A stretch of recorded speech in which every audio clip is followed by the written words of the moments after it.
Bon, répondons à ce Golemont, comme d'habitude. C'est les mecs que tu protèges à longueur de temps dans tes posts et que soi-disant tu dis que les Français sont racistes. Alors déjà, mon gars, je peux te dire qu'à la sortie du parc hier, il n'y avait pas que des Arabes et des Noirs. T'avais aussi des Blancs avec des belles cagoules, donc ferme ton claque-merde.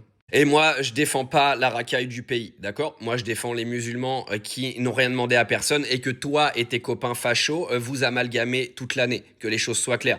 Parce que tu viens ouvrir ta bouche, encore une fois, en racontant n'importe quoi, mais c'est toi et tes copains qui sont en train justement de créer tout ce qui se passe dans ce pays.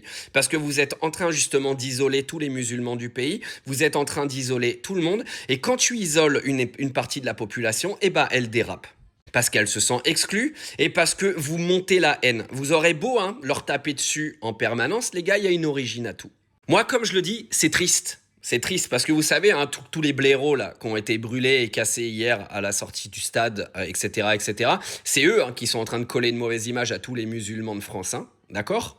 Et puis les médias s'en portent bien pour aller en rajouter une couche en permanence parce que les élections sont dans 1 an et les cassos comme toi, pareil. Donc au lieu de retourner mon message en permanence parce que vous comprenez rien, parce que t'as un QI de poulpe, essaie juste d'écouter quand les gens parlent. Moi, j'ai jamais défendu les mecs qui font n'importe quoi dans ce pays. J'ai toujours dénoncé l'insécurité qu'il y a en France comparé à tous les voyages où je vais, c'est-à-dire la Chine, Dubaï, etc. Donc tu pourras pas me targuer de ne pas en parler en permanence de cette insécurité. Vous êtes même les premiers à me taper dessus à chaque fois que j'en parle, donc fermez-la. Et je le répète, il fait beaucoup plus bon vivre aujourd'hui à Dubaï qu'en France à cause de cette insécurité, par exemple. Mais je continuerai à défendre tous les musulmans de France qui aujourd'hui se font amalgamer à cause de toute cette bande de connards qui font n'importe quoi dans la société.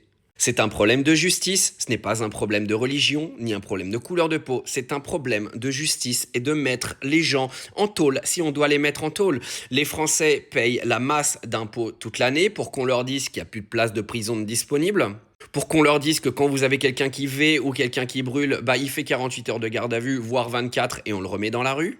Mais vous, toi et tes copains, vous continuerez d'amalgamer tout le monde, comme d'habitude, je connais le refrain, on a l'habitude avec vous, c'est pour ça que j'espère clairement que vous allez vous faire torcher aux prochaines élections pour qu'on rigole encore un petit peu sur vos tronches. Ou à la limite, faites passer Bardella ou Le Pen, parce que de toute façon, je sais très bien qu'il n'y a rien qui changera dans le pays, il n'y a rien qui changera dans vos vies misérables, donc à partir de là, je m'inquiète pas trop non plus. Mais tu vois, je vais finir cette vidéo en redonnant toute la force à tous les musulmans de France, qui sont des gens bien, qui sont des gens qui n'ont pas envie de se faire passer pour des abrutis, parce que vous avez des connards qui font n'importe quoi dans la société et qui les représentent très mal. Je vais dire qu'ils les représentent même pas parce que quelqu'un qui est musulman aujourd'hui n'est pas responsable du comportement d'un autre musulman, comme toi, tu n'es pas responsable d'un autre Français qui ferait n'importe quoi. Mais bon. Des gens comme toi, on a l'habitude. Continue d'espérer que tes copains racistes changent notre pays, ça n'arrivera pas, mon coco.